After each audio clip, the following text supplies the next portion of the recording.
자, 그러면 동남아시아의 근대 근현대사 부분을 이제 할게요. 자, 동남아시아가 이제 나중에 들어가면 이 식민지야, 유럽의 식민지로 많이 전락을 하는데, 유럽이 이제 신학로를 발견하고 나서, 여기에 이제 향신료를 확보하기 위해서 아시아를 이제 식민지화 시켜요. 그리고 이제 19세기 들어가면, 거기에 이제 쌀이나 고무나 주석, 감자, 뭐 커피, 사탕수수, 이런 단작 경영, 플란테이션 경을 하고, 이런 걸 통해 또 식민지하는 그런 것들을 이제 하게 되죠. 자, 그러면 서구 열강들이 식민지 지배 어디를 식민지 지배했냐? 이걸 이제 좀 파악을 해두시겠죠? 이 04년도 기출문에 나왔던 건데 일단은 이제 아까 말한 것처럼 타이는 그 독립을 유지했죠. 이 미얀마 말라카 연방 이쪽에 있는 거는 영국이 이제 지배를 했었고요. 그 다음에 이제 여기 그 프랑스의 인도차이나 반도 있죠? 캄보디아, 그 다음에 이제 베트남, 라오스. 그래서 처음에는 요 인도 쪽은 노렸다가 영국에 또 쫓겨나서 요 꽁 대신 닭이다 해가지고 여기를 이제 점령을 해요. 그 다음에 이제 여기 인도네시아 쪽 있죠? 인도네시아, 네덜란드.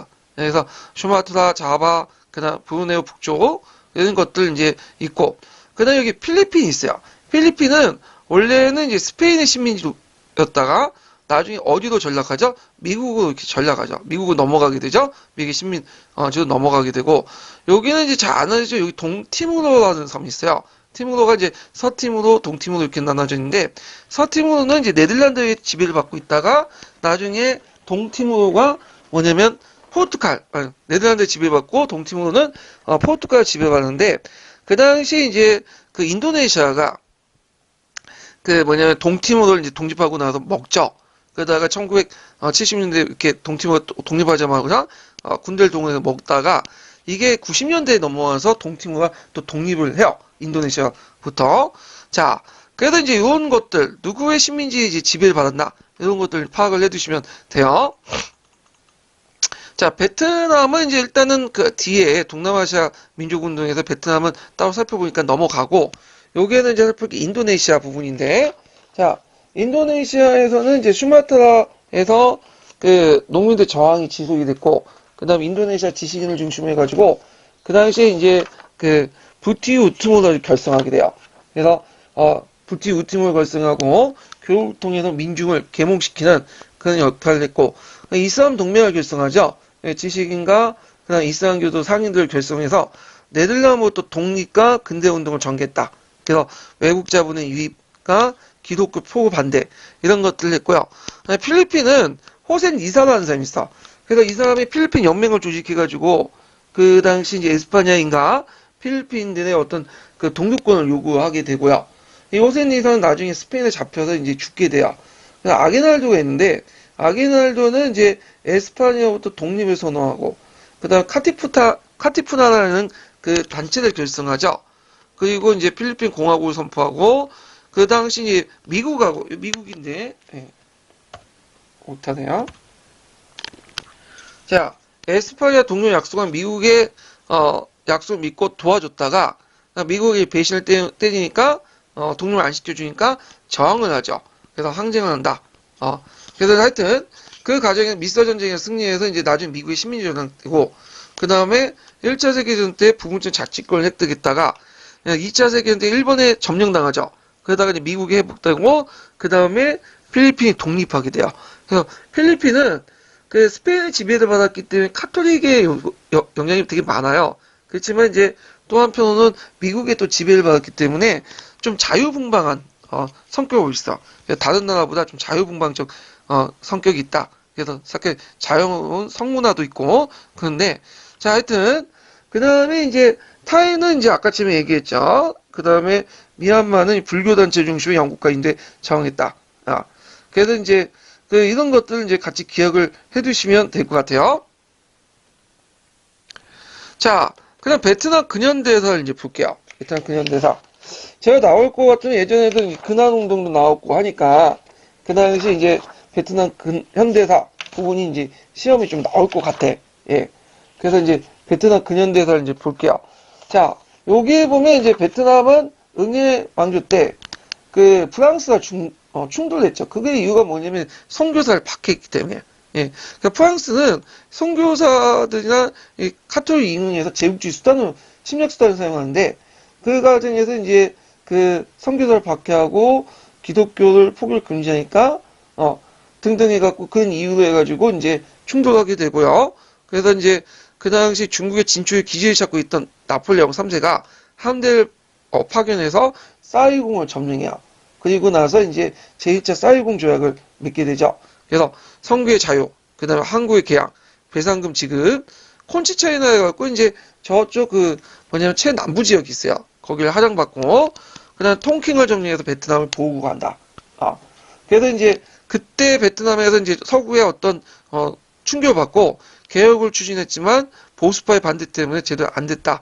그 과정에서 프랑스가 이제 북부를 이제 장악했죠. 1890년, 70년대, 80년 거쳐갖고, 그 당시 이제, 이 과정에서 이제 그 베트남의 종주권을 갖고 있었던, 청나라가 이제 전쟁을 시작하죠. 이게 1814년에는 청푸전쟁이야.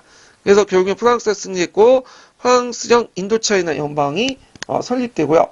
그래서 캄보디아, 라오스를 포함한 인도차이나 연방이 성립되는데, 요때 이제 국왕실을 계속 존재를 해요. 그래갖고 이제 존속을 시키는데, 대표적인 게 이제 웅회 왕조 있죠? 웅회 왕조 같은 것들을 그대로 놔둬요. 왜냐면 이 왕조를 통해서 베트남인들을 통치하는데 이용하기 위한 거죠.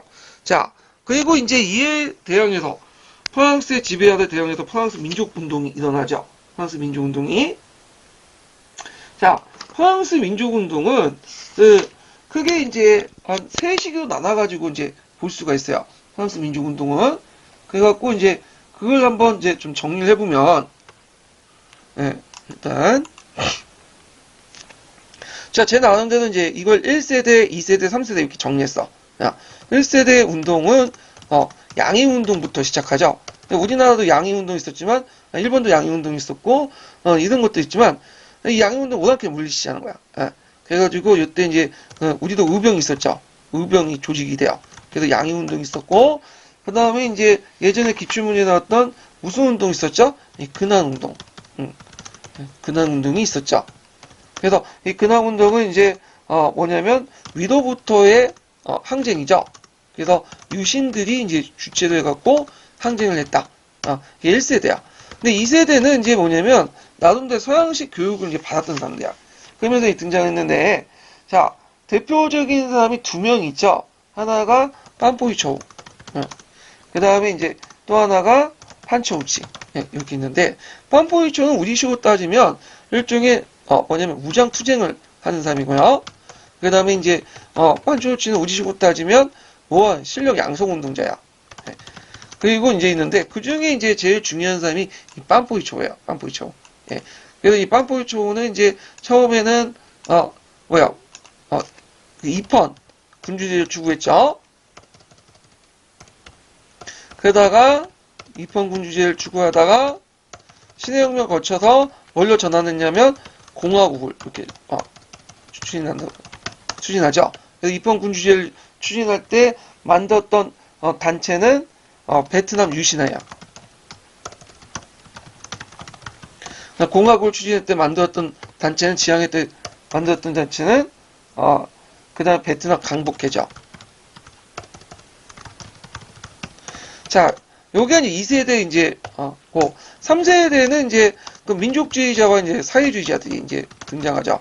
그래서 이제 민족주의자들은 이제, 국민당을 결성하고요.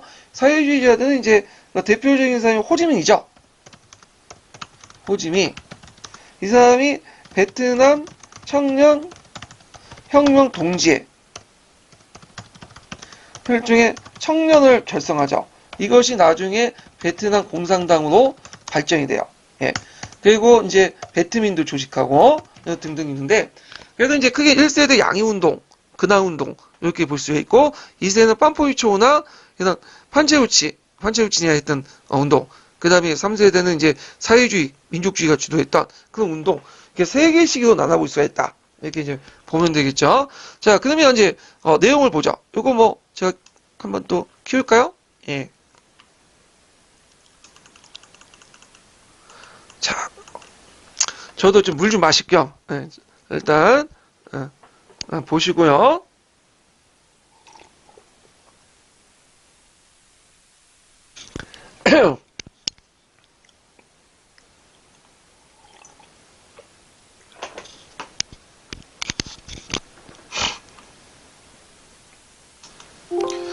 자, 그러면 이제 넘어가죠. 네.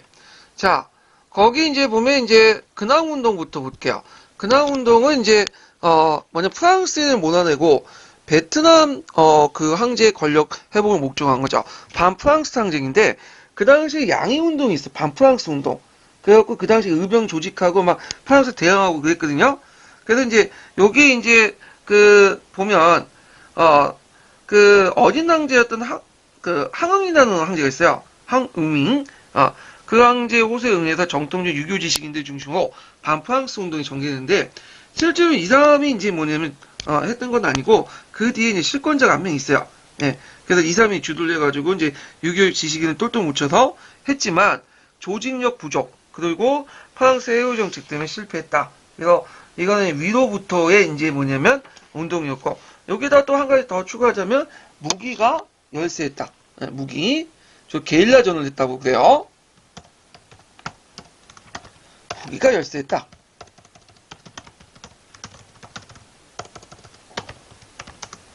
자, 그 다음에 이제 빰뽀이초인데, 빰뽀이초는 뭘로 유명하냐면, 그 월남 망국사로 유명해요. 이 월남 망국사는 왜 지었냐면, 그 당시 이제 빰뽀이초와 랑케차오가 서로 얘기를 했어. 그래갖고 이제 일본에 갔다가 이제 랑케차오를 만나가지고, 두 사람이 나눈다는데, 빰뽀이초가 이제 그 당시 그 다양한 내용을 양치차오가 책으로 만들어줬어요.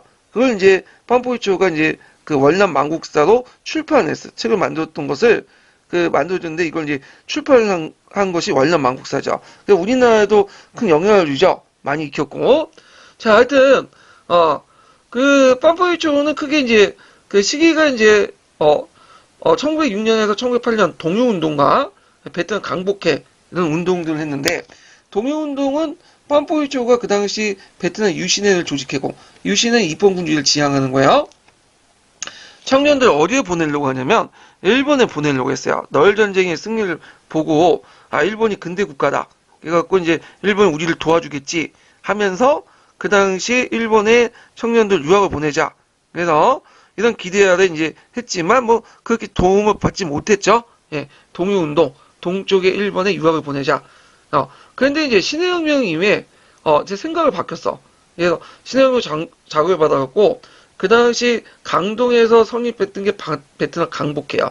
강동 지역에 예전에 혁명단체였던 강복회가 있었죠. 그래서 이제 그걸 본따서 만든 게 베트남 강복회인데 그 베트남 강복회는 이제 그 이게 1911년으로 돼 있는데 정확하게 12년이에요. 그래서 이제 강동에 성립되고 선집화해서 국내 조직을 확장시켰고요. 요때부터는 이제 앞에는 베트남 유신회 때는 입헌군주제를 지향했죠. 근데 이제 뭘 지향했다? 민주공화국 건설을 목표했다.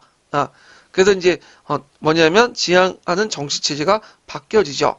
그리고 이제 뭐 무역회사를 설립하고 뭐 신문 잡지 하여튼 그렇게 해서 이제 무역회사를 이제 성립하고 신문 잡지나 이런 것들 발행해서 국민 계몽에도 같이 심었다. 예. 그 다음에 이제 이게 있고 제가 잘못했네. 예. 요거는 이제 그 뭐냐면 판초우치죠. 예, 제가 하여튼 이 두 개만 기억을 해두세요. 자, 판초우치는 아까 얘기한 것처럼 우리나라 치고 따면 실력 양성론자죠.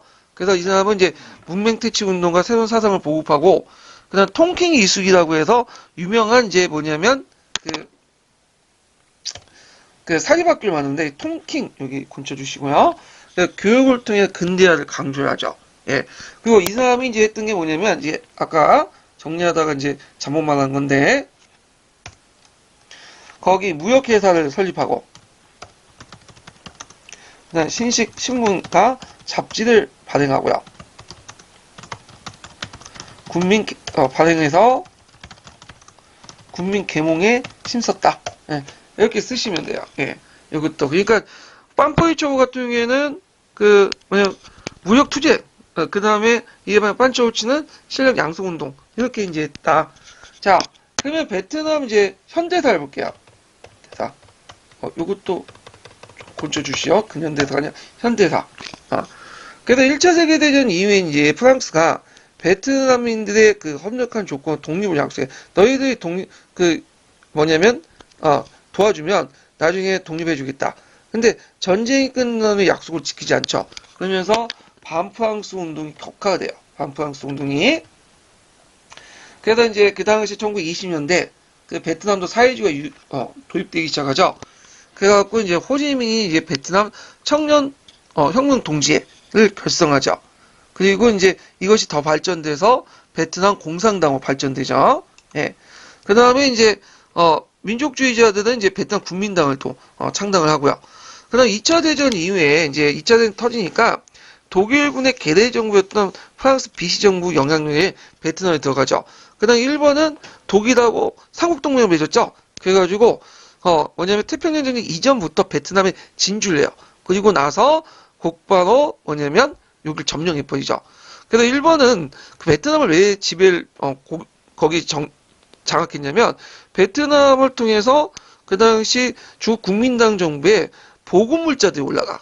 영국부터 미국의 그 보급물자들이 베트남을 통해서 이제 올라오니까 그걸 차단하기 위해서 베트남을 침략을 했던 거죠. 자, 그래서 이제 그 당시 일본군은 쌀을 약탈하고 농민의 저항을 양기하니까 그 당시 이제 호지민을 중심해 갖고 그다음 좌우합작 조직을 만든 것이 베트남 독립동맹이에요. 베트민이라고 하죠. 이 베트민은 중국 베트남 공산당이 주도를 했지만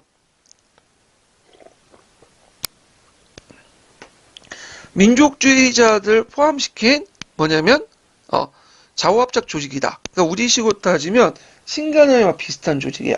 예. 자, 그리고 이제 그 당시 또 독립 1945년 9월 그러니까 일본군이 철수된 후에 베트남 민주공화국을 수립 선포하죠. 그렇지만 그 당시 프랑스군이 일본군이 철수하면 다시 진주해요. 그래서 프랑스는 예전에 그 자신이 이제 제국주의 시대 때 확보했던 영역을 다시 회복하려고 했어. 그래서 거기에 이제 군대를 파견하고 프랑스가 이제 영국부터 통치권 이양받고 중국을 철수하면서 그 당시 베트민과 프랑스의 갈등이 일어나요. 그러면서 이제 1차 인도차이나 전쟁이 일어나죠. 그래서 보통 이제 인도차이나 전쟁 원년전은 두 개가 있어요. 그래서 1차 인도차이나 전쟁은 베트민과 그 다음에 프랑스가 싸웠던 거고 거기 미국이 이제 뭐냐면 프랑스를 지원을 해줬죠. 간접적으로. 베트민은 중국의 지원을 받았고요. 그 다음에 2차 인도차이나 전쟁은 처음에는 이제 그 남베트남하고 베트콩하고 싸웠던 거예요. 미국은 옆에 이제 남베트남 정부를 지원해주고 베트콩은 호지민 루트를 통해서 북부 베트남에 지원을 받고 그러다가 이제 나중에 통킹만 사건을 계기해서 미국이 직접 이제 개입을 하면서 북베트남을 공격하면서 제2차 뭐냐면 인도차이나 전쟁이 일어나죠. 원년전이. 자, 하여튼 그럼 먼저 1차 인도차이나 전쟁을 볼게요. 자, 가정을 보면 프랑스의 이제는 사이공에 군주국을 세우려고 해요. 그래서 예전에 응웨이 왕조였던 바오다이를 수반한 군주국을 만들려고 하고 그러면서 이제 베트민 간의 베트민은 이제 공화국을 건설하려고 하죠. 전쟁이 발생이 됐고 이게 캄보디아와 라오스로 이제 확대돼 나가죠. 결국에는 이제 호지민의 베트남 공산당군이 프랑스군을 격퇴했어. 프랑스군은 미국이나 이런 나라부터 지원을 받아요. 비행기, 탱크. 그렇지만 그 지원을 받았는데 불구하고 그 소총이나 박해포 정도 무장했던 베트남 공산당군에게 DMBF 전투에서 포위돼서 항복을 하게 돼요. 예. 왜냐면 이제 그 당시 탱크 장갑차 이런 것도 있었는데 밀림 지역에서 그게 필요 있겠어요? 예. 별 필요 없지. 자, 결국에는 이제 1954년에 제네바 협정을 체결되죠. 이 제네바 협정 미국, 영국, 프랑스, 소련, 중국, 남베트남, 북베트남, 캄보디아, 라오스. 그래서 이제 이렇게 참가했던 건데, 요때 이제 우리나라도 관련돼 있어요. 6.25 전쟁 이후에 이제 통일방안을 논의하기 위해서 정전협정이 거기에 적혀있어 국제회담과 관련된데, 우리나라 문제는 그렇게 이제 그 당시 중요한 건 아니었고, 그 당시 제네바 협정을 맺어가고, 그 당시 17도선을 기준으로 해갖고, 그 남부는 프랑스 군대가 철수하고, 그 다음에 요게 이제, 그 민간 정부가 이제 만들어지고 17도선 북부는 베트남 민주공화국이 이제 했다. 이런 식으로 해가지고 17도선을 건개해서 북부와 남부 이렇게 분열이 되죠. 자, 그래서 이제 있고 그다음에 인도 차이나 전쟁을 볼게요. 자, 배경을 보면 그 당시에는 이제 미국과 남베트남이 제네바의 협정에 있었던 총선거를 거부하고 남부만의 단독 선거를 해요.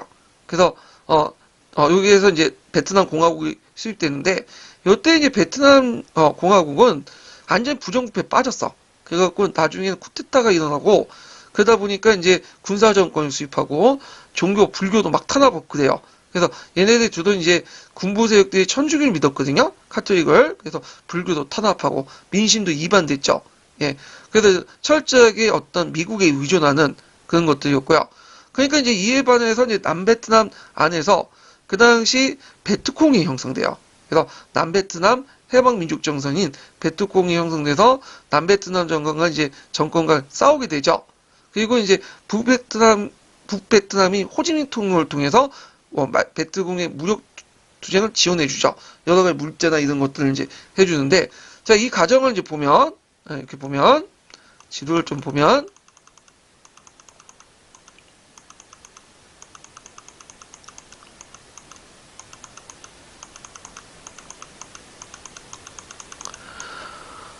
쭉 밑으로 내려가서,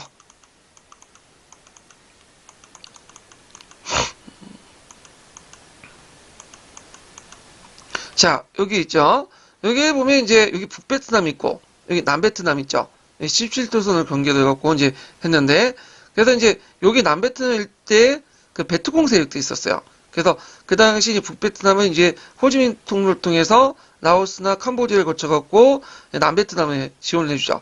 그러니까 이제 미국 입장일 때는 이제 베트콩하고 이제 싸우려면 남베트남 지원해도 베트콩과 계속 싸우는데 이게 이제 근본을 차단하기 위해서 어디 공격해요? 북베트남을 공격할 필요가 있겠죠. 그래서 통킹만 사건을 일으켜요. 통킹만 사건. 이게 예전에 시험문에 나왔는데 존슨 대통령 때 통킹만 때 그 사건 내용이 뭐냐면 북베트남 어대정이 그 당시 그 미국의 함선을 공격했다. 그래 나중에 이거는 이제 뭐냐면 조작단 사건이라고 이제 밝혀지지만 하였지만 미국이 이런 사건 조작을 해갖고 북베트남을 직접 이제 폭격하고 전투 부대를 파병하죠. 그래서 남베트남의 미국 전투 부대가 투입을 하게 돼요. 그러면 이제 미군이 직접 북베트남과 베트콩을 싸우게 되죠. 그래서 이제 이게 단순히 이제 또 미국 간의 개입뿐만 아니라 또 국제적으로 바뀌게 되죠. 북베트남은 일단 중국, 소련, 북한이 지원해주고 남베트남은 미국, 한국 지원인데 유럽 국가들은 별로 참여 안 해요. 유럽 국가는 이거 드론 전쟁이다 하면서 지원을 못하니까 미국이 이제 한국이나 뭐 동남아 국가들 좀 꼬셔가지고 들어오죠. 그래서 한국은 그 당시 미국의 어떤 무기라든지 월급을 받고 대신 싸워주는 그 용병 역할을 하죠. 그래서 요번과 관련된 문제 중에 이거 나왔죠. 브라운 각서. 예. 자, 근데 북베트남이 이제 해방전선이 구정공세 감행하면서 이때 미국 내에 이제 반전 여론이 형성되고 이때 재정 부담으로 해서 베트남 일부 철수를 하게 되고요. 그리고 1973년에 닉슨 도트를 공포하죠. 이 닉슨 도트의 주요 내용은 뭐야? 너희들 문제는 너희들이 해결하라. 우리는 핵무장만 좀 지원을, 핵전쟁만 할 때 핵우산만 제공해주고 그 이상은 그 이하는 너희들 알아서 해라. 그래서 이제 이렇게 이제 하죠. 그래서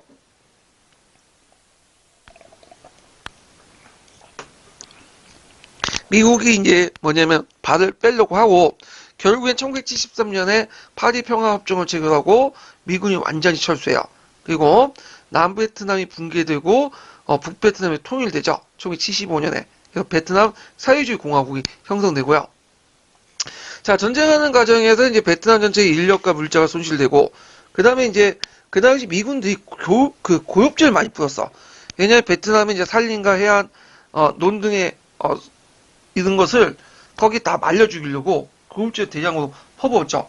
게릴라들이 활동 못하도록 그 과정에서 이제 고엽제 피해가 너무 많이 많이 일어났죠. 그래서 기형아도 출산되고 등등등. 그래갖고 이제 이런 것도 있고, 그쯤에 한국이나 일본 등 주변 국가는 경제 발전에 기회를 제공해줬다. 예. 그래서 우리나라 기업 같은 경우에는 이제 기업도 진출해주고, 진출해서 경제 건설도 자금도 마련하고, 자, 일본도 전제 물자를 보급하면서 또 미국에 그 휴양처를 제공해주면서 고도로 경제를 성장할 수 있는 어떤 계기를 마련해줬다. 이렇게 이제 보시면 되죠. 자, 인도차이나 전쟁의 의의는 식민지배에서 벗어나기 위한 독립전쟁에서 시작해서 냉전체제와 중국 공산 간의 영향을 받아서 국제적 이념전쟁으로 확대됐다. 예. 그다음 이제 나중에 이제 베트남이 사회주의 국가가 되잖아요. 그렇지만 이 사회주의 정책을 내가서 이제 뭐냐면 거의 제대로 정책을 못해. 경제 정책을. 그래서 나중에 80년대 이후에 시장경제체제를 일부 도입해서 도이모의 정책을 하죠. 그래서 개혁과 개방 정책을 이제 채용했다. 이렇게 이제 보시면 될 것 같아요. 이게 들어갔네. 도이모의 정책은 이제 일종의 무늬만 이제 뭐냐면, 사회주의지만, 실제로는 자본주의 이런 정책들이에요. 그래서, 도이라는 건 베트남 바꾸다, 라는 뜻이죠. 머이는 새롭게 하다. 새롭게 바꾸다는 뜻이야. 그래서, 한동안 이제, 그 당시 베트남 전쟁이 끝난 후에, 미국의 경제 봉쇄와 사회주의 체제의 비효율성 때문에, 이게 경제 위기에 있었어. 그러다가, 이걸 이제 탈피해서 7.5%의 고도 성장을 달성할 수 있었죠. 그래서 개인 농가의 농지를 대여해주고, 그래서 실제 대여해준다는 게 소유권 인정해준다는 거야. 농업세를 경감해주고, 농업 부분에 정부 투자를 집중시키고, 그래서 3대 쌀 수출국으로 선장하죠. 자본주의 국가 교육을 확대하고 외국 자본도 적극적으로 유치하고. 그래서 삼성이나 LG나 이런 데서 이제 베트남에 투자를 많이 하잖아요. 예. 자, 그래서 이제 있고, 그리고 지금 이제 생각해보면, 굳이 미국이 베트남 전쟁에 개입할 필요 없었어요. 예. 그래서 그 당시에 도미노 이론 해가지고, 베트남이 무너지면, 공산화되면, 주변에 있었던 캄보디아, 라오스 다 무너져서 공산화된다. 타이까지. 그래서 이런 식의 논리를 이제 제공을 했죠.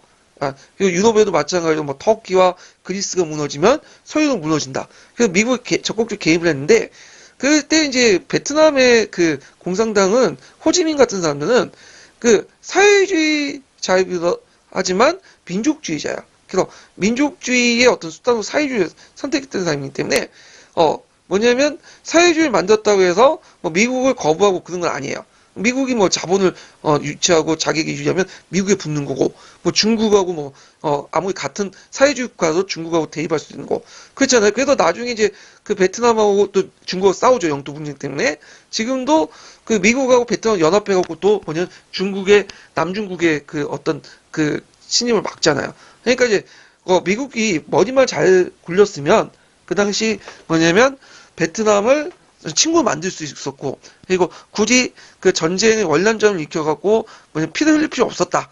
제 개인적인 생각이거든요. 자, 그래서 이제 이렇게 해서 동남아시아 쪽은 이제 끝났고, 아프리카 왕국을 볼게요. 아프리카 왕국. 이 아프리카 왕국이 이제 시험 문제 나온 곳이 까마득해.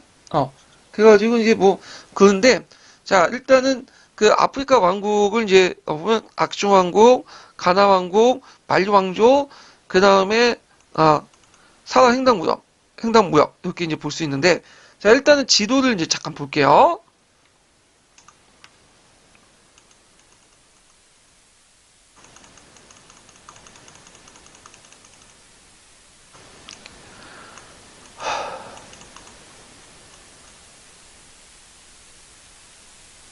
이게 밑에죠. 네.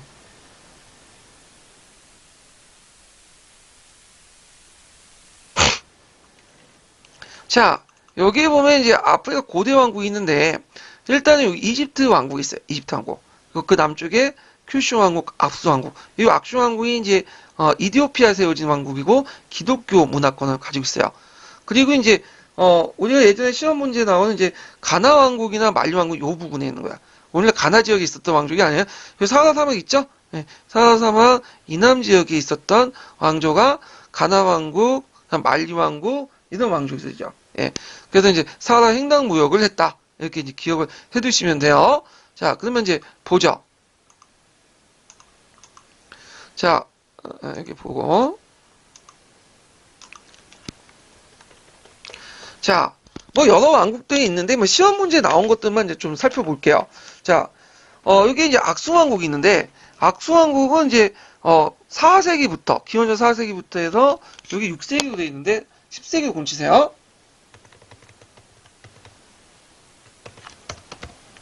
자, 10세기에 존재했던 왕조야. 그래서 이제 에티오피아 지역의 기원전 550년경에 셈족 계통이 이제 여기 서아시아 민족 계통이 들어와서 했던 거예요.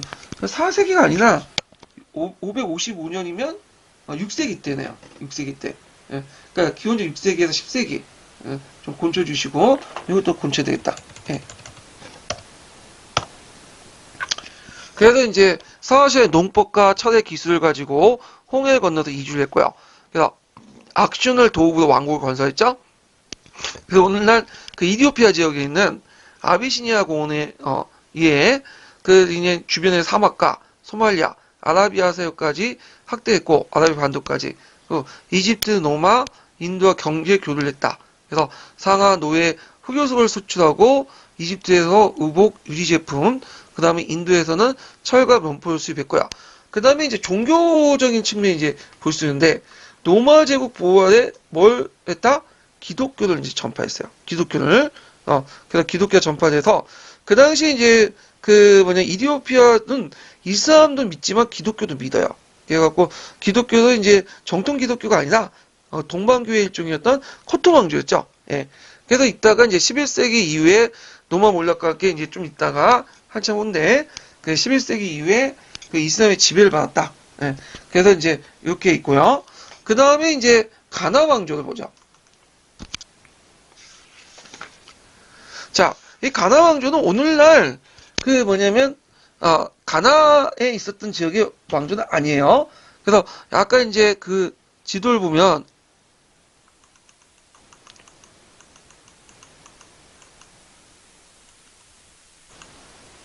여기 이제 좀 잘 나왔는데 예, 여기에 위치해 있었어. 예, 가나 왕조, 그 다음에 말리 왕국, 그래서 이제 가나 왕조, 말리 왕국, 말리 왕조, 그 다음에 송가이 왕조, 다 여기 이제 위치한 거야. 여기가 이제 어디냐면 사하라 횡단무역의 중심 역할을 하는 거죠. 예전에 시험문에 나왔으니까 좀 기억을 해두세요. 예.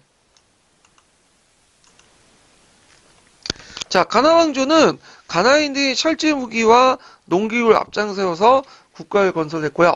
그 다음에 그 앞에 있었던 이제 이따가 모라비드 왕조에게 멸망을 되죠. 예. 그래서 그 북아프리카 무역을 장악하고 유럽과 이스라엘 상인을 고려했고 사하라 횡단 무역을 이제 했다. 그래서 사하라 소금과 남아프리카 산림지대의 산림지대 보시면 되겠네. 자, 금과 노예를 교육했고요. 그 다음에 이제 가나 왕조 대신에 등장했던 이제 또 왕조가 이제 그 부근의 말리 왕조예요. 말리 왕조. 예. 그래서 그 말리 왕조는 이제 보면 사하라 횡단무역을 성정했고요. 이 말리 왕조는 이슬람 왕국이에요. 그래서 만사 무사 왕 때 최고 전성기를 누렸다고 그래요. 그래서 이제 영역 확대하고 경제 번역을 했고 금과 소금 무역을 장악했고요. 수도는 어디냐면 팀푸트예요. 그래서 이 팀푸트가 이제 그 무역과 학문의 중심지 역할을 했다는 거. 그래서 거기에 대규모 궁궐이나 모스크를 만들고요.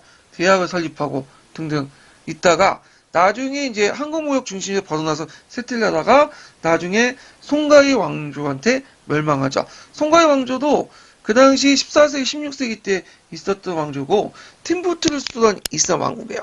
예. 그래서 팀푸트의 위치를 좀 볼까요? 예.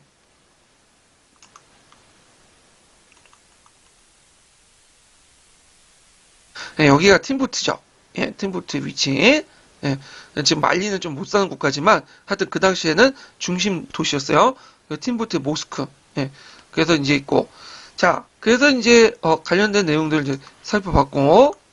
그러면 여기 또 볼 게 이제 아까 가나 왕조나 말리 왕조나 무슨 무역과 관련됐다고 했죠? 사하라 횡단무역과 관련됐다고 했죠? 이게 이제 시험 문제 나왔어요.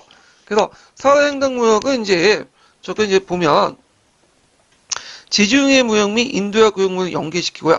사하라 무역 모양을 통해서 아프리카 상인들이 지중해 유럽 상인의 수요품을 공급하고 그다음 동아프리카 해안 도시와 모슬렘 상인들, 중국 선단 교육 및 상업 활동을 전개했다. 그래서 한번 이제 지도를 보면서 이제 얘기해 볼게요.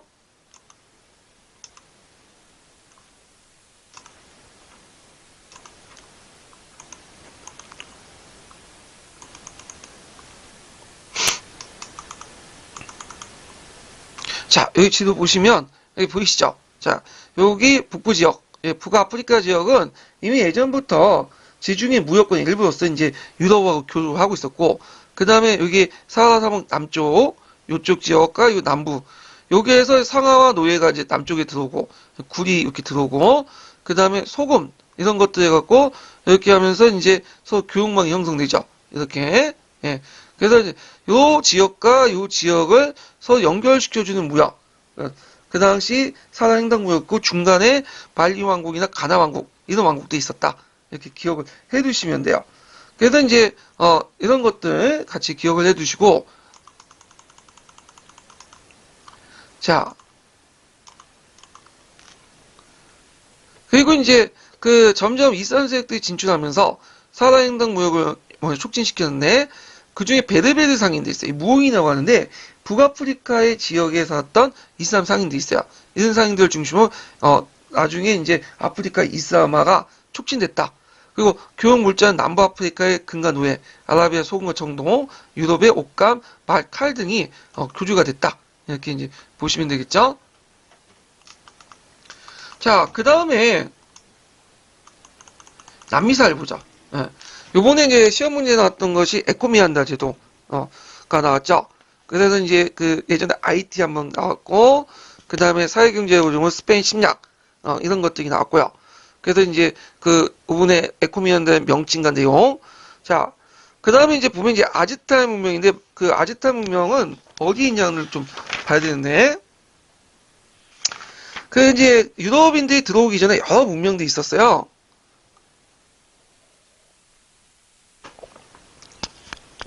예전에는 그걸 이제 많이 그 설명했는데 그 교과서에 요즘에는 잘 안 나오더라고요. 개정하면서.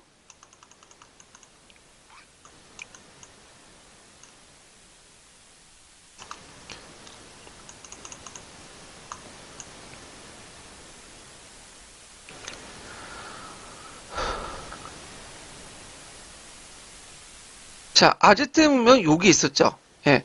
예전에 마야 문명이 있었는데 그 마야 문명을 바탕으로 해서 아즈텍 제국이 형성됐어요. 그래서 그 아즈텍 문명의 이제 중심 도시가 티노치트란드. 이 티노치트란은 오늘날 멕시코시티의 원형이죠. 그래서 오늘날 멕시코시티에 그래서 이제 아즈텍 제국이 있었다.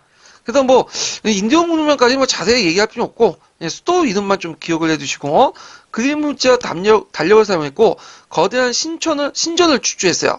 그래갖고 이제 보통 우리가 피라미드를 이집트만 있는 걸로 알고 있지만 실제로는 어디도 있냐면 여기 이제 여기 어디 피라미드 있나? 네. 이게 없네. 아 여기 있네. 네, 여기가 테노치티트라고요. 보이시죠? 이런 게 이제 그 신전 같은 게 있어요 여기. 그래서 이제 여기가 이제 그 뭐냐 카스티오 해가지고 그 뭐냐면 일종의 피라미드 이렇게 이제 있죠. 그래서 이렇게 피라미드 신전인데 보통 이집트는 무덤이죠. 근데 이제 얘네들은 신전은 이제 뭐냐면 피라미드는 신전 역할을 해. 상대적으로 무덤이 아니라 이집트는 무덤인데 반해서 얘네들은 신전 역할하는 게 좀 차이점이다. 이렇게 이제 보시면 되고. 그 다음에 두 번째 이제 큰 인디언 문명이 뭐냐면 잉카 문명이야. 잉카 문명 오늘날 안데스죠. 수도 코스크. 그래서 페루 지역에 있었던 그죠? 문명이었는데 계단식 농경이나 도로망, 강개수호, 석조 건축, 금속 세공, 직무를 발전됐고요. 태양을 숭배했고 그 다음에 그 잉카 부족들이 강력한 피지배 민족들 통치를 했어요. 그래서 있고 결승 문자락에 있어서 새끼줄을 이제 묶어가지고 했던 문자인데 이게 뭔가 의사표현을 했다고 보지만 아직 해석이 안 되어 있다. 그래서 잉카 문명은 이제 좀 보면 일단은 자 여기 잉카 문명 여기 보이시죠? 여기 잉카 문명. 그래서 잉카 문명의 그 제국의 발전 과정 이게 보이고 그리고 이제 잉카길.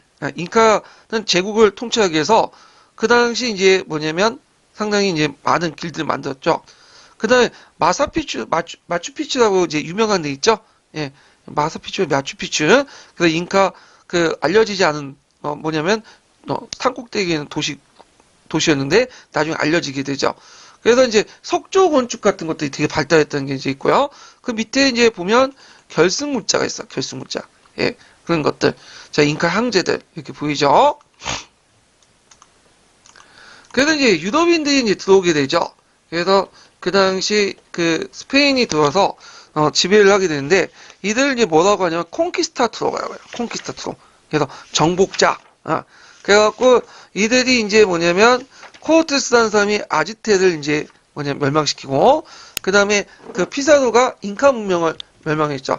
일단 이렇게 소수의 인원을 가진 이제 정복자들이 다수의 그 아지트 문명하고 그 다음에 그 당시 그 코르테스 잉카 문명을 이제 아지트가 잉카 문명을 쉽게 정복할 수 있었던 건 뭐냐면 여러 가지 이유가 있지만 일단은 무기가 발달됐죠. 그 당시 얘네들 그 당시 코르테스 그러니까 아지트하고 잉카 문명은 잘해봤자 석계예요. 예. 근데 얘네들은 뭘 가지고 있었죠? 철기를 가지고 있었죠. 그리고 대포나 조총 이런 거 하얀 무기도 가지고 있었죠. 상대가 안 되는 거죠. 거기다가 이제 뭐냐면 또 아지트하고 잉카 제국 안에 분열이 있었어. 우리가 보통 같은 그 인디언들이 단합해서 뭐냐면 물리치면 될 거라 생각하지만 실제로 잉카족이나 그다음 아지트가 제국 발전하는 과정에서 많은 사람이 뭐냐면 죽게 되고 특히 얘네들은 인신공양이라는 게 있었죠. 그래갖고 이제 신 앞에 이제 뭐냐면 제사물로 사람 갖다 바치는 것이 있었는데 신관들이 이제 머리 자르고 뭐 심자 꺼내고 시체 갖다 버리고 하면서 많은 사람이 죽게 돼요. 피지배 부족들이. 그러다 보니까 그거에 대한 지배 부족에 대한 어떤 분노감을 가지고 있어서 오히려 그 당시 그 뭐냐면 잉카나 그 다음에 아지트의 그 지배 부족에 붙는 것보다는 서양 지배층에 갖다 붙어. 예. 왜냐하면 많은 사람들 피지배적 입장일 때는 뭐냐면 잉카족보다는 얘네들한테 가면 죽진 않거든. 그리고 이제 또 어떤 신앙을 갖고 있었냐면 케차코아트 신앙이 있어요. 네, 케차코아트 네, 좀 보여줄게요.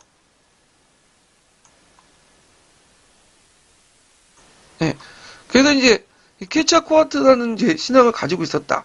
그래서 케차는 이제 아메리카에 서식한 코끼리의 긴 새 일종인데 이들은 이제 그 뭐냐면 천국과 영혼을 상징한다고 해요. 코아트는 뱀으로서 그래서 일종의 뭐냐면 새와 뱀이 합성한 그는 가공의 신인데 이들이 나중에 이제 이 신이 뭐냐면 동쪽에서 오고 그리고 이때 피부가 하얀 그 신일 것이다. 근데 때마치 그때 올 시기에 누가 온 거야? 백인들이 들어온 거지. 그래갖고 이제 코르테스가 아지카를 정복하고 피사로가 잉카 제국을 점령할 때 쉽게 뭐냐면 점령할 수 있었다. 이렇게 이제 보시면 되겠죠. 자, 하여튼 이렇게 보고 식민지 정책을 이제 좀 볼게요. 자, 이들은 이제 에코미한대 정책을 실시했죠. 그래서 정복지에게 이제 일정한 영지를 주고 영지인 원주민들 공납을 징수하고요. 강제 노동을 할 권리를 허용하죠. 그래서 이들은 이제 플랜테이션 농업하거나 은강 같은 걸 개발하고 하는데 그래서 이제 이번에 시험 문제 나온 것이 강상 개발이죠. 예, 볼리비아 포트시 강상. 예, 그리고 사탕수수와 담배 농장 같은 고된 노동을 했다. 예, 플랜테이션 농업을 했고 근데 이제 나중에 노동착취와 천연도 유입을 해갖고 인구가 급감하죠. 그러면서 이제 정책을 바뀌어서 원주민들 인구가 감소되니까 흑인 노예를 수입하고 원주민을 개종시켜 보호를 했다. 왜냐하면 이제 그 천연두나 패스트는 구대륙의 사람들도 상당히 많이 죽었잖아요. 그렇지만 그 많이 죽는 과정에서 명령력이 생겼어. 근데 원주민들은 전혀 보든 없는 상태에서 갑자기 그런 것들이 들어오니까 많이 죽어요. 그래서 예전에 뭐 그 구대륙에서는 10명 중에 1명 죽는 거를 여기는 100명 중에 그 99명이 죽고 그래요. 그래서 인구가 급감해요. 급감. 그래서 이제 표를 보시면 그걸 이제 볼 수가 있는데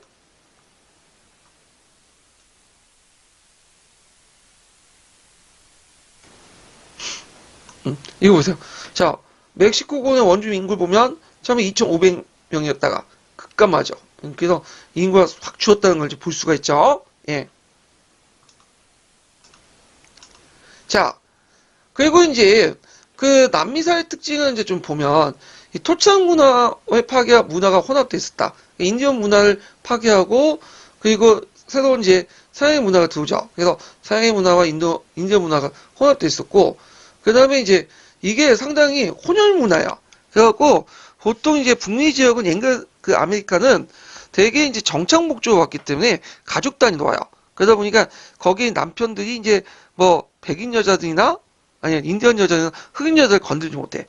근데 이제 이에 반해서 그 밑에 라틴 아메리카 애들은 주로 정착 목적보다는 뭐 때문에 온 거죠?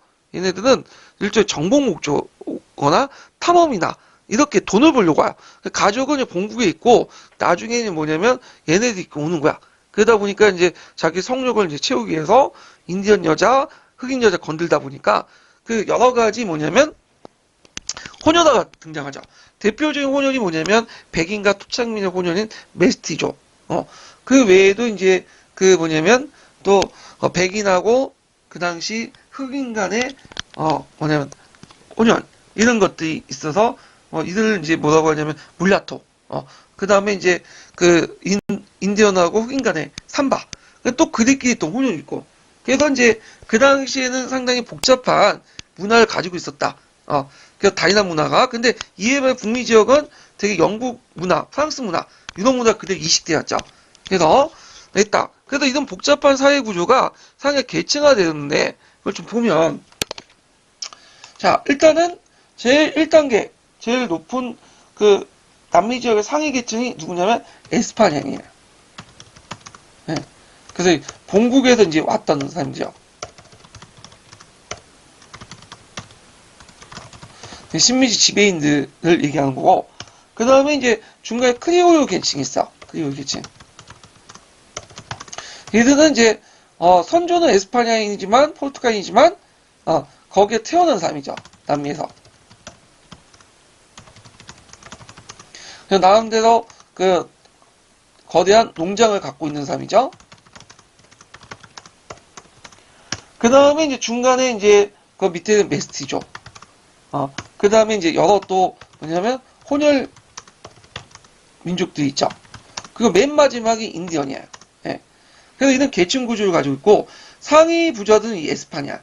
그 에스파냐가 나중에 이제 그 독립 후에 없어지면서 실질적으로 이제 크리올 계층들이 주 백인 계층들이 그 뭐냐면 남미의 부를 독차지하고 있고 그 밑에 있는 사람들 부가 별로 없죠. 그러다 보니까 양극화 사회였다. 남미 지역이. 그래서 나중에 독립운동을 이제 했던 사람들이 크리올 계층이죠. 그래서 이들이 이제 뭐냐면 중심으로 독립운동을 전개했다. 이거는 예전에 얘기했어요. 자, 그래갖고 이제 남미사를 이제 간단하게 이제 인디언 역사와 함께 살펴봤고요. 좀 이제 쉬었다가 이제 뭐냐면 관련된 이제 뭐냐면 그냥 할까요? 예, 그냥 하죠. 예, 잠깐만요. 예. 물 좀 떠오고.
자, 그러면 기출문제를 좀 볼게요.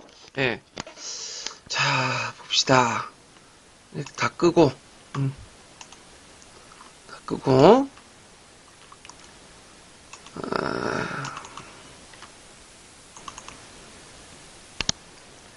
자, 이제, 못 풀었던 동남아시아사와, 그 다음에,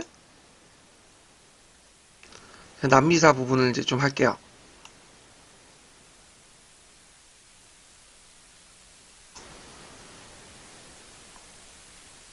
아, 이게 어딨나.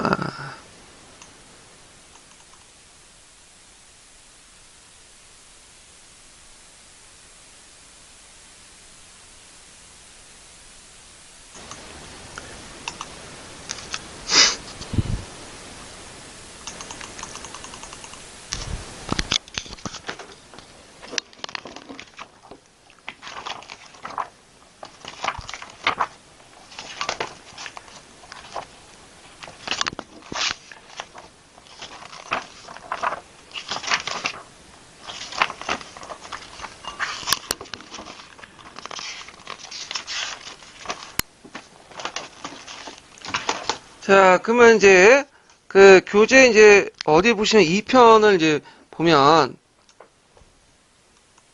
343페이지 잠깐 펴볼게요. 자, 거기 보면 이제 동남아시아사가 있죠? 자, 동남아시아사는 복잡한 인종 구성과 그 다음에 종교 등으로 다양한 문화적 양상을 보여주고 있다. 다음 자료를 보고 문헌에 답하시오 있는데, 자, 역사적 소재로 한 베트남 그림. 노마자 문자가 보이고, 앙코르와트 유적, 인도네시아 술탄 궁전.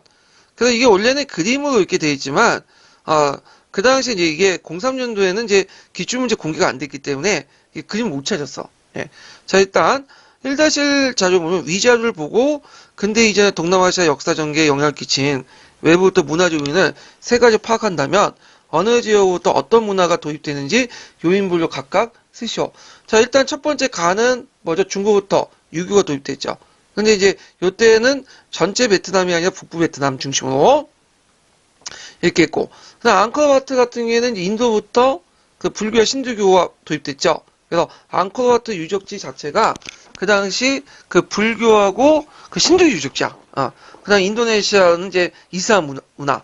그래서 인도부터 이슬람이 도입됐고, 그래서 이제 그 보통 동남아시아 이슬람 도입은 그 어떤 정복 전쟁보다는 이제 상업이나 무역을 하는 과정에서 평화적인 방법으로 도입이 됐어요. 예.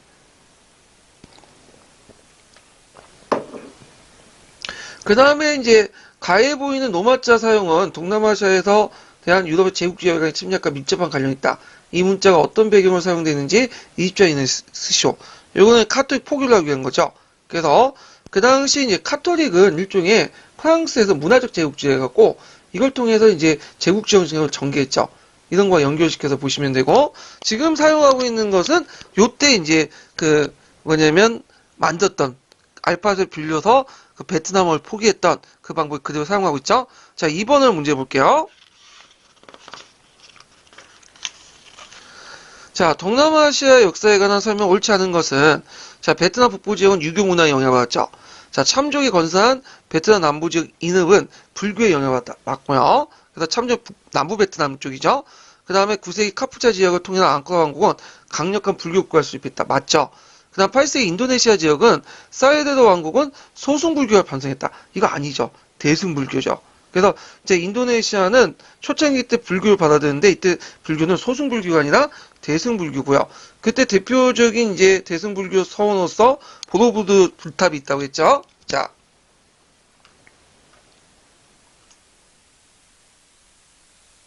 3번을 이제 볼게요. 3번은 다음은 동남아시아 역사 문화적 배경을 설명한 글이다.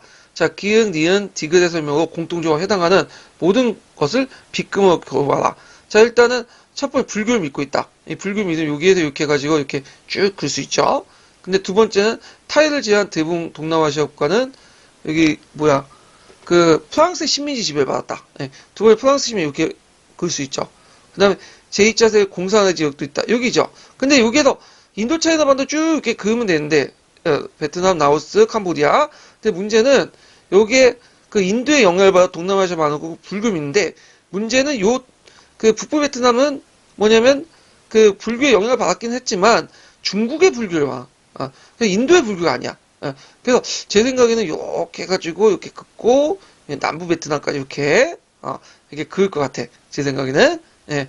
그래서 이제 요게 그래야 되는데 뭐 이게 공사 문제니까 뭐 이렇게 심도 있게 문제 냈겠어요? 이렇게 다 그어가지고 뭐냐면 답안을 이렇게 처리할 가능성이 또 있어요. 자, 그래서 이제 있고 그 다음에 4번 문제 보자.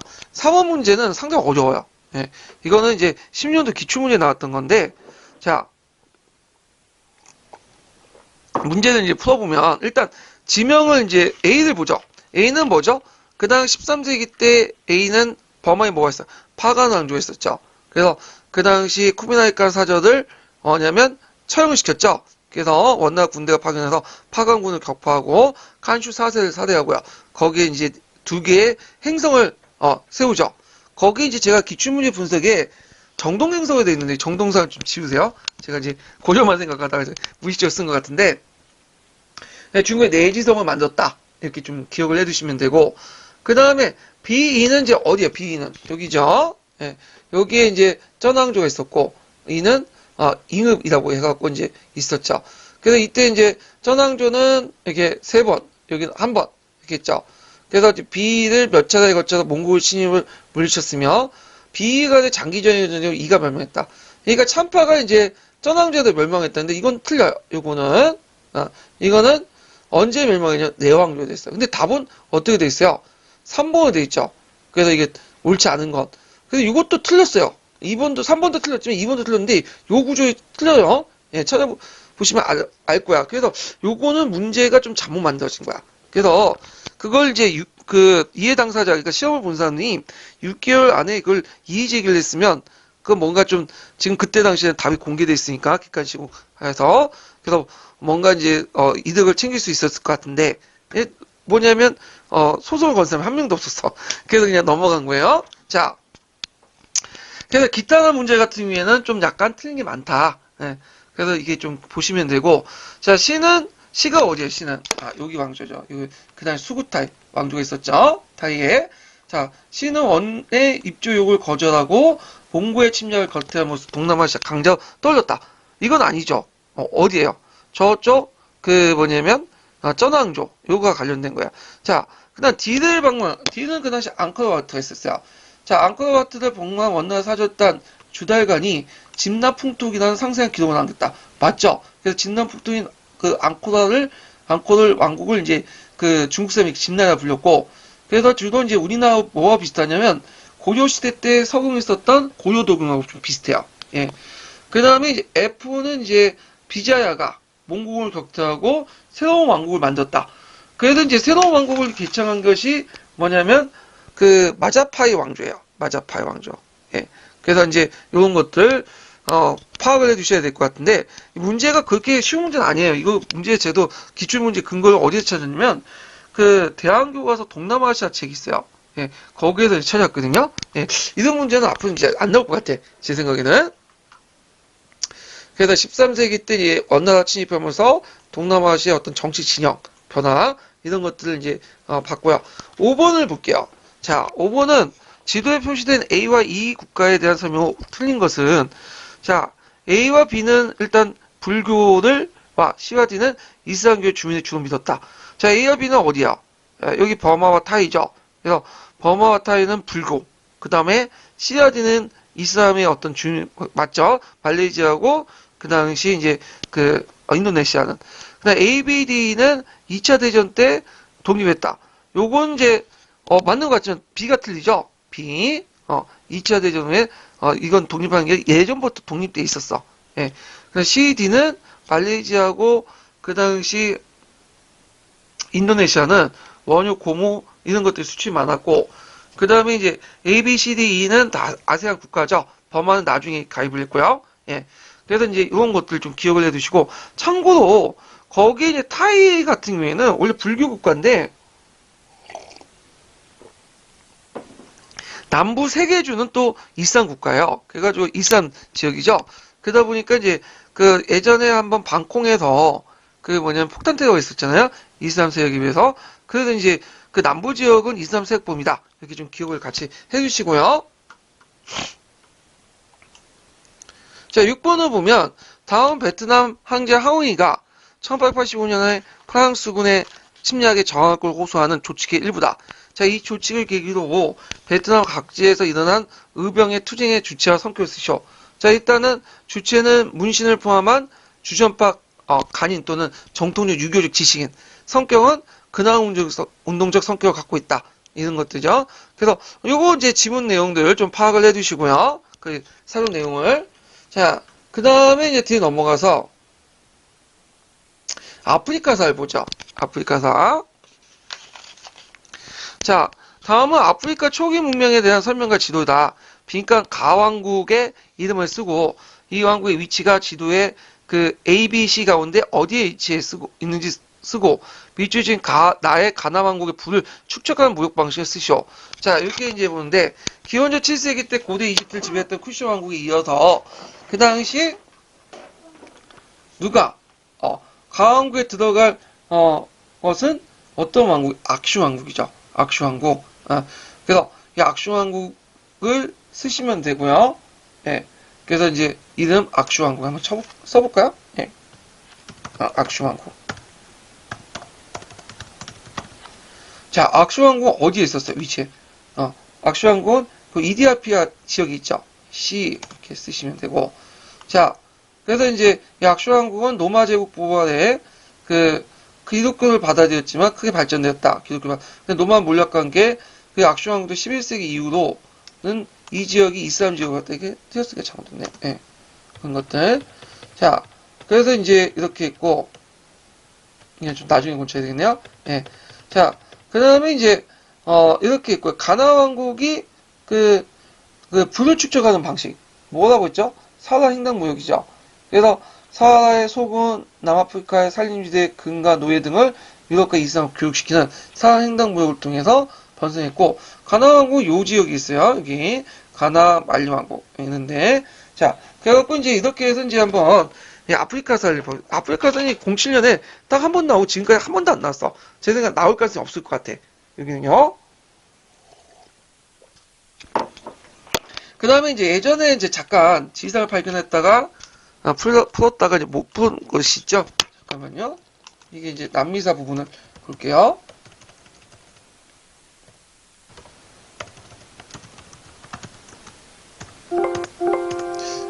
이게 어디 있지? 네, 잠깐.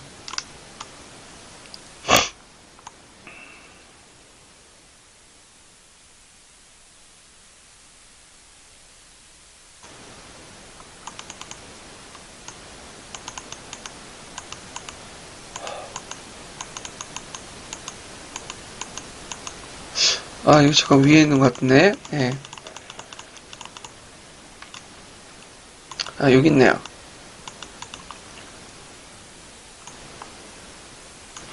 자, 5번 문제 볼게요, 5번.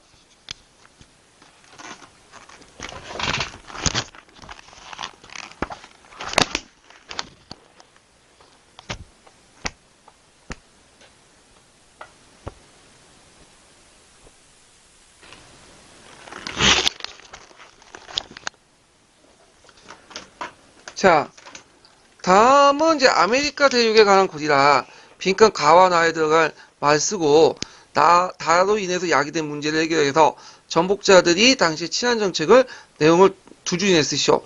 자, 에스파냐 코르테스와 피사도는 각각 소수의 병력으로 극히 짧은 시간 동안 중남 아메리카의 여기 중남 지역은 아즈텍 문명이죠. 그리고 잉카 문명을 파괴했고 그 다음에 식민지는 에스파냐 국왕에 임명한 총독과 지방장관이 통치했다. 에스파냐 국왕은 개발자 해당 지역에 소유하고 원주민에게 공납을 진수할 수 있는 뭐죠? 에코미한다죠. 요거 그대로 나왔지 요번에. 예. 그래서 기출 그대로 나왔던 문제예요. 그래서 이렇게 쓰시면 되고 그러면 인디언들이 거의 멸종됐는데 그때 이제 어떤 정책을 했냐면 원주민을 개종시켜 보호하는 대신에 아프리카 흑인을 노예로 데려와서 노동을 시키는 정책이 바뀌었다. 이렇게 쓰시면 되겠죠? 아프리카 노동은 그 흑인들은 무슨 무역을 통해서 한 거죠? 상강무역. 여기 상강무역 쭉 나와있죠? 그래서 가로 안에 기획 지역에 일어났던 니은의 정치 변화. 기획은 이제 어디에요? IT죠. IT. 예, 프랑스 식민지 IT. 자, 그래서 이제 이때 이제 프랑스 혁명을 이제 영향을 받고, 뭐냐면 IT에서 그 당시 투생 누베르토가 이제 반란을 일으켰어. 그래서, 나름대로 이제 최초로 뭘 세워졌죠? 예, 그 IT에 이제 그 흑인공화국이 세워졌죠. 그래서 이제 니은의 정치적 결과 쓰면 IT 독립, 최초의 흑인공화국 건립 이런 것들을 쓰시면 되고 그게 이제 그 관련된 내용들 뭐 투생 뉴베르트와 관련된 내용들 그 IT 독립운동 과정은 제가 기출문제 분석에 잘 써놨어요. 좀 보시고요. 그 다음에 이제 쭉 넘어가서 자 7번 문제 보면 가를 바탕으로 에스파냐 정부가 아메리카 식민지에 도입한 제도의 명칭을 쓰고 그 내용을 서술하시오. 그 기억의 지명을 쓰고 니은의 결과를 16세, 17세기 때 유럽 경제에 나타난 형상을 지칭하는 용어를 쓰시오. 그래서 이제 16, 17세기 때 유럽 경제에 나타난 현상을 지칭하는 용어를 쓰는데 자 가는 이제 그 제도한 명칭은 이제 이건 뭐야? 예, 에코미한다죠. 그래서 에코미한 내용 그대로 기초에 나왔던 걸 그대로 낸 거야. 예문 내에서 응용해서. 그 다음에 여기에 이제 은강 개발이 많았죠. 그래서 은강 개발에 보면 이제 여기 보면 그 페루 지역에 있는 볼리비아 지역에 있는 은강이 있어. 이거 포토시 은강이죠. 그래서 여기서 대량의 은이 이제 유입되는데 그래서 이제 에스파 대량으로 유입돼서 이런 게 가격혁명이죠. 예. 요거 뭐 갑자기 포토시가 어디냐 여기 따지는 분도 있는데 따지는 것보다는 갑자기 뜬금없는 문제다 이렇게 했는데 뜬금없는 문제가 아니에요. 자, 왜 뜬금없는 문제가 아니라는 걸 이제 보여드릴게. 자, 여기 이제 03년 기출문제에 여기 보면 이제 그 당시 은의 세계적 유통 경로가 나오죠. 여기까지가 이제 그 갈레온 무역을 했던 거고요. 근데 갈레온 무역에서 이제 그 당시 그 포토시가 여기 나오죠. 근데 나오죠? 예. 그래서 예문만 보면 이제 금방 나와. 기출문제 분석을 그 다음에 여기 보면 또 그 비지역이 일어났던 거, 유럽에서 일어났던 변화, 가격혁명과 상호분명이죠. 그냥 낸 거예요, 그냥. 기출문제 약간 응용해가지고. 예. 그 어떤 분은 뭐 기출문제 요즘 안 나온다, 뭐 이거 뭐 기출 때려치는 분도 있는데 큰 실수야. 기출을 잘 보셔야 돼. 그리고 그 기출에서 나왔던 것들 놓치면 완전히 시험에서 떨어지는 거야. 예. 그래서 이런 것들 좀 같이 기억을 해두시고, 약간 이제 참고로 이제 석에서는 이거 좀 잘못됐다. 포토시를 이제 멕시코로 이렇게 적혀 있어갖고 이제 헷갈릴 수 있는데, 이건 석에가 잘못 나온 거예요. 그래서 이제 이렇게 해서 이제 남미사 해갖고 이제 다 끝났고, 이제 거의 62강에 걸쳐갖고 이제 끝났어요. 아유, 제 지겨운 강의 듣느냐고 지금 그동안 수고하셨어요. 아마 올해 보시는 분은 거의 안 들을 거라 생각하고, 내년이나 내후년에 들었던 분들이 들을 거라 생각하거든요. 그래서 이제 일단 뭐 올해를 보든 내년을 보든 내후년을 보든 열심히 하세요. 예. 그래서 꼭 합격하시고요. 그리고 이제 10월달 초부터 이제 그 모의고사 강의가 있어요. 예. 그때 한번 좀 이렇게 해갖고 할게요. 새로운 방식을 지금 이제 하고 있어요. 지금 제가 이제 화면 띄워가지고 뭐냐면 이렇게 보여주는 방식으로 이렇게 하는데 그 강의 시대 하는 거 좀 색다르죠? 좀 아마 더 이해가 더 빨리 되실 것 같아요. 예. 자, 그러면 오늘 수고하셨고, 예, 다음 시간 모의고사 때 뵙겠습니다.